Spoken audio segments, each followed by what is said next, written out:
Breaking news చూస్తున్నారు. రేవంత్ రెడ్డి దెబ్బకు మల్లారెడ్డి షేక్ అవుతున్నారా అంటే దాదాపు అవుననే మాట వినిపిస్తోంది. ఎందుకంటే ఫ్యామిలీకి చెందిన కాలేజీల కూల్చివేతతో మల్లారెడ్డి ఉక్కిరి బిక్కిరి అవుతున్నారనే మాట వినిపిస్తోంది. రేవంత్ రెడ్డితో రాజీ కుదరకపోవడంతో కేసీఆర్ దగ్గరకు పరిగెత్తినట్టుగా తెలుస్తోంది మల్లారెడ్డి. రేవంత్ వదిలేలా లేడు అంటూ కేసీఆర్ దగ్గర ఆవేదన వ్యక్తం చేస్తున్నట్టుగా తెలుస్తోంది. మల్కాజ్గిరి ఎంపీ బరి నుంచి తప్పుకుంటాను అంటూ కేసీఆర్కు మల్లారెడ్డి చెప్పినట్లు సమాచారం. మల్కాజ్గిరి ఎంపీ స్థానం నుంచి తన తనయుడు భద్రారెడ్డిని పోటీ చేయించాలని భావించినట్టుగా తెలుస్తోంది. మల్లారెడ్డి ఇప్పటికే గ్రౌండ్ కూడా ప్రిపేర్ చేసుకున్నారు ఆయన. అయితే రేవంత్ దెబ్బకు తన కొడుకుని పోటీ చేయించడంపై ఆయన ఒక అడుగు వెనక్కి తగ్గినట్టుగా తెలుస్తోంది. అసలు ఏం జరుగుతోంది? పూర్తి స్థాయిలో బీఆర్ఎస్ ఆయనకు టికెట్ పక్కన పెట్టే అవకాశం ఉందా, లేకపోతే మల్లారెడ్డి వద్దనుకుంటున్న నేపథ్యంలో ఆయనకు మాటను గౌరవించి టికెట్ ఇవ్వకుండా ఉంటుందా, లేకపోతే మల్లారెడ్డి కొన్ని రోజులు పోయిన తర్వాత మళ్ళీ దీని మీద ఇన్ఫ్యాక్ట్ టికెట్ని అడిగే అవకాశం ఉందా? ఏం జరగబోతుంది తెలుసుకునే ప్రయత్నం చేద్దాం. మా ప్రతినిధి మధు అప్డేట్స్ అందించేందుకు లైవ్లో జాయిన్ అవుతున్నారు. మధు, ఎటువంటి ఈక్వేషన్స్ ఇక్కడ జరిగే అవకాశం? ఎందుకంటే మల్లారెడ్డి ఎక్కడా కూడా తనకు టికెట్ వద్దు అంటున్న పరిస్థితి. సో ఏం జరగబోతోంది?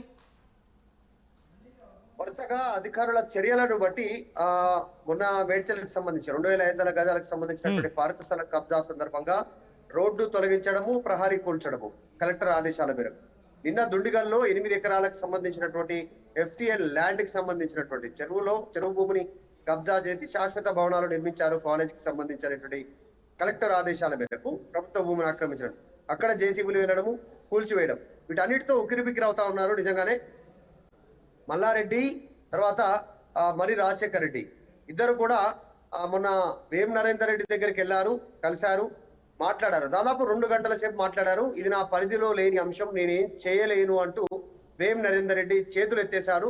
ఆ ప్రభుత్వ సలహాదారుడు రేవంత్ రెడ్డికి అత్యంత సన్నిహితుడు వేం నరేందర్ రెడ్డి. సో దాని తర్వాత సీన్ కలిసి భేటీ అయిన తర్వాతనే కూల్చివేతల పర్వం కొనసాగింది.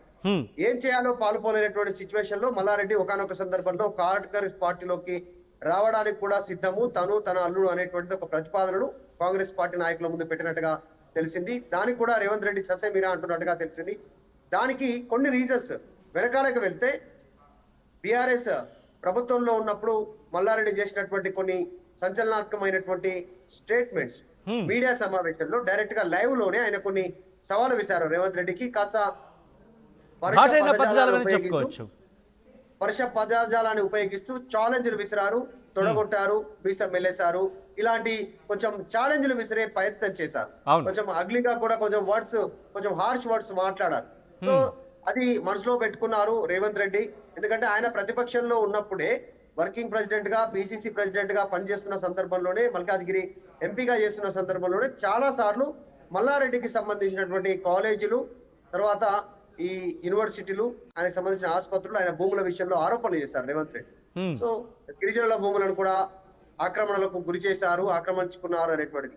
కాంగ్రెస్ ప్రభుత్వం అధికారంలోకి వస్తే తిరిగి ఆ భూములను గిరిజనులకు అప్పచెప్తాము, ప్రభుత్వ భూములు స్వాధీనం చేసుకుంటాం అనేటువంటి స్టేట్మెంట్ ఇచ్చారు. కాబట్టి ఇప్పుడు జరుగుతున్నటువంటి సిచ్యువేషన్ చూస్తే అదే కనిపిస్తా ఉంది. రేవంత్ రెడ్డి ససమీర్ అంటున్నారు, చాలా పకడ్బందీగా ప్రభుత్వం లీగల్ గా ఏం చేయాలో అంటే ప్రభుత్వం పకడ్బందీగా అంటే ముందుగా నోటీసులు ఇవ్వడము, తర్వాత దానికి స్పందించకపోతే కూల్చివేతలకు పూనుకోవడం, ఇలాంటి కార్యక్రమాలు జరుగుతా ఉన్నాయి. కాబట్టి ఇవంతా జరగడంతో ఒక్కసారిగా గందరగోళానికి గురయ్యారు మల్లారెడ్డి.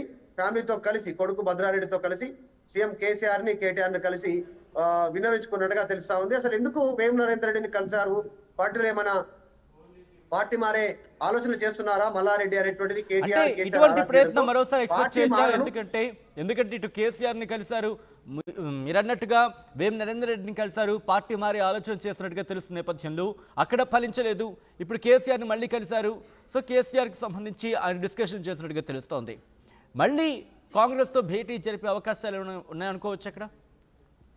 ఎగ్జాక్ట్లీ. అంటే ఒకవేళ ఈయన పార్టీలోకి వెళ్ళాలనుకున్నా ఇప్పుడు సుముఖత వ్యక్తం చేయట్లేదు రేవంత్ రెడ్డి. కాబట్టి ఆయన డ్యామేజ్ కంట్రోల్ చేసి కనీసం కూల్చివేతలైనా ఆపాల్సిందిగా విన్నవించుకోవడానికి వెళ్ళినట్టుగా కేసీఆర్ దగ్గర, కేటీఆర్ దగ్గర మల్లారెడ్డి చెప్పుకున్నారు. అందులో భాగంగానే వేం నరేందర్ రెడ్డిని, ఒక మినిస్టర్ ని కలిసి విన్నవించుకున్నాము. ఎందుకంటే వరుసగా ఇక్కడితో ఆగేలా లేదు, ఇంకా మరిన్ని ఆక్రమణలకు ఏదైతే ఆరోపణలు ఆక్రమణలు చేశారు, ప్రభుత్వ భూముల్ని, పేదల భూముల్ని అనేటువంటిది ఆ విషయంలో ప్రభుత్వం చర్యలు తీసుకోవడానికి సిద్ధమవుతోంది. త్వరలోనే మల్లారెడ్డి యూనివర్సిటీకి సంబంధించినటువంటి భూముల విషయంలో, ఇంకా కొన్ని కాలేజీలకు సంబంధించిన భూముల విషయంలో అనేక సంబంధించినటువంటి ఆరోపణలు వచ్చిన వాటిలో వాటిపైన చర్యలు తీసుకోవడానికి ప్రభుత్వం సిద్ధమవుతా ఉంది.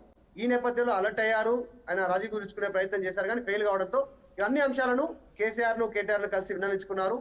పోటీకి కూడా దూరంగా ఉండాలనేటువంటిది ఆయన సిద్ధమయ్యారు. ఎందుకంటే మొన్న జరిగినటువంటి పార్లమెంట్ సన్నాహక సమావేశాలకు సంబంధించి బీఆర్ఎస్ పార్టీ మొత్తం 17 పార్లమెంటు నియోజకవర్గాలకు సన్నాహక సమావేశాలు నిర్వహించింది ఓటమి తర్వాత, రాష్ట్రంలో ఓటమి తర్వాత. ఆ సమయంలో నా కొడుకుకు టికెట్ వస్తుంది, భద్రారెడ్డి పోటీ చేస్తారు, నా కుటుంబం నుంచి మరొక వ్యక్తి పోటీ చేస్తారని చెప్పారు. కానీ ఇప్పుడు పోటీకి సుముఖంగా లేనట్టుగా తెలుస్తోంది, పోటీకి వెనుకడుగు వేస్తున్నట్టుగా తెలుస్తోంది.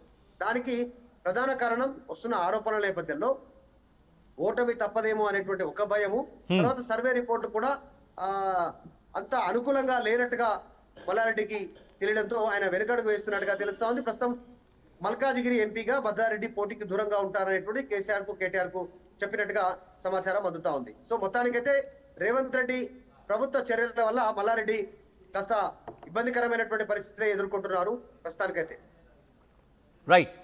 Right Madhu, thanks for update. So మొత్తంగా అయితే మాత్రం రేవంత్ రెడ్డి దెబ్బకు మల్లారెడ్డి షేక్ అవుతున్నారా అంటే దాదాపు అవుననే మాట వినిపిస్తోంది. ఫ్యామిలీకి చెందిన కాలేజీల కూల్చివేతలతో మల్లారెడ్డి ఉక్కిరి బిక్కిరి అవుతున్నట్టుగా తెలుస్తోంది. రేవంత్ రెడ్డితో రాజీ కుదరకపోవడంతో కేసీఆర్ దగ్గరకు పరిగెత్తుకు వెళ్లారు మల్లారెడ్డి. రేవంత్ వదిలేలా లేడు అంటూ కేసీఆర్ దగ్గర ఆవేదన వ్యక్తం చేస్తున్నట్టుగా తెలుస్తోంది. మల్కాజ్గిరి ఎంపీ బరి నుంచి తప్పుకుంటానంటూ కేసీఆర్కు మల్లారెడ్డి చెప్పినట్లు సమాచారం.